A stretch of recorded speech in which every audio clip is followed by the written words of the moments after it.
Hello, my name is Darrin Jolly, and this is my Week 3 assessment. Looking back at my road to mastery and where it all began, I can relate it to playing in a high school rock band, where it all began. And when I went to record our first demo, that's when I came across a program called Cakewalk. It is a recording software, and that opened me up to the world of sound design. And now I have gone from wanting to be a rock star in my teenage years to wanting to do professional audio for video games. And you can just see how the widened progression of the scope I was looking at in the beginning to where I am now, it just narrows itself down. The master that I most resonate with is Yoki Matsuoka. She went to MIT and got a robotics degree, and she had an extreme passion in wanting to create a prosthetic hand that mimicked that of a human hand. So her thoughts were a lot deeper, a lot more progressed than that of her co-workers who just wanted to make a mechanically overdriven hand that is functional, but she wanted something more. So starting in that wide scope of a robotics degree, she then went back to MIT to get a PhD in neuroscience. She wanted to be able to relate what happens in your brain with a signal that can be sent down to a hand that looks that of, anatomically correct. I relate that to myself with my progression. I started out at the recording arts degree at Full Sail University, in which I came across professional audio and video games.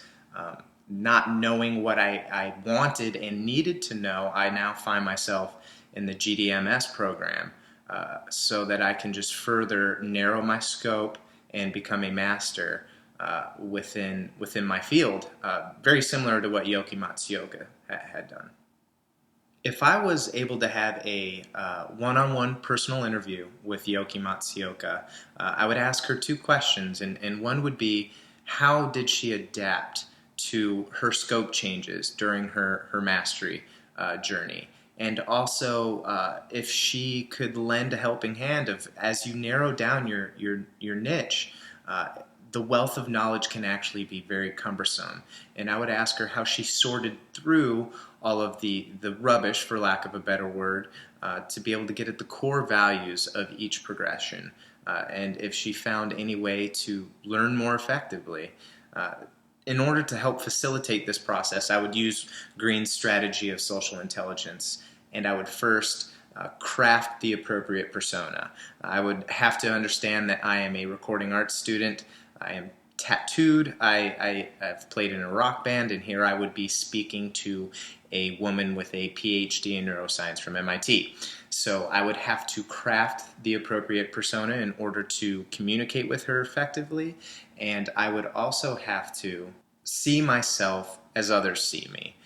This would be extremely important to put myself in Yoki Matsuoka's shoes and view myself from the outside looking in so that I could more efficiently adapt myself in order to have a conversation with a master like Yoki Matsuoka. The two deadly realities that I would have to avoid so that I can be successful in my journey to mastery would have to be laziness and envy. I'm in an industry where laziness just doesn't work.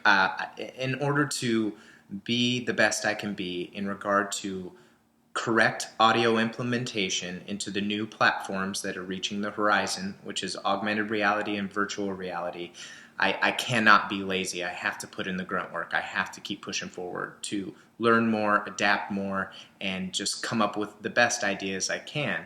And in retrospect to that, I can't be envious of my coworkers or peers finding information before I do that maybe pushes them a little bit further into the front line. We work together as a team. Everything is better when you work together, and having envy towards someone would just absolutely destroy that. I would like to thank you for watching my assessment and hope that this was informational for you, and I look forward to next week. Thank you.